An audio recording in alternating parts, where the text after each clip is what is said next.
माँ शारदे के कृपा से सबे छौरा पास के लगे, छौरा पास के लगे। 10-20 छौरा मिलके पन डाल सजे लगे, 10-20 छौरा मिलके पन डाल सजे लगे।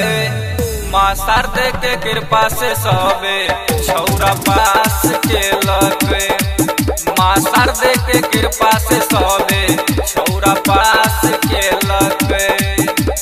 10-20 छौरा मिलके पन डाल सजे लगे, माँ शारदे के कृपा से सबे छौरा पास के लगे, माँ शारदे के कृपा से सबे छौरा पास के लगे।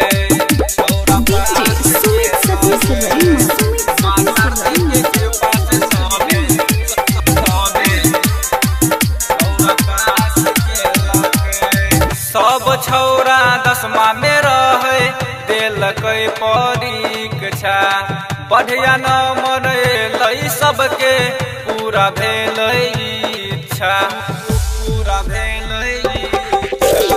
सब छौरा 10मा में रहे देलकै परीक्षा, बढ़िया नंबर अयलै सबके पूरा भेलै इच्छा।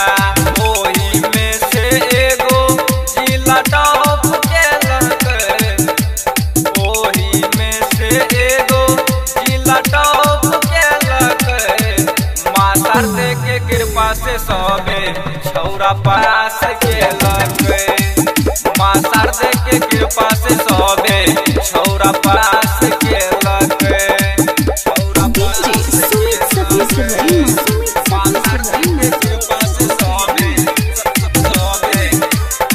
छौरा पास केलकै।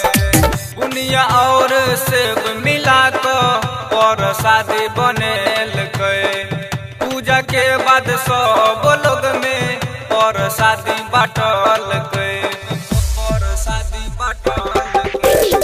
बुनिया और सेब मिला कर शादी बनेलकै, पूजा के बाद सब लोग में और शादी बांटलकै।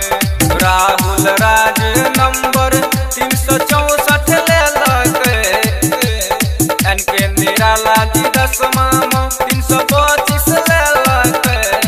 मैया शारदे के कृपा से सबे छौरा पास के लगे, मैया शारदे के कृपा से सबे छौरा पास के लगे, छौरा पास के लगे।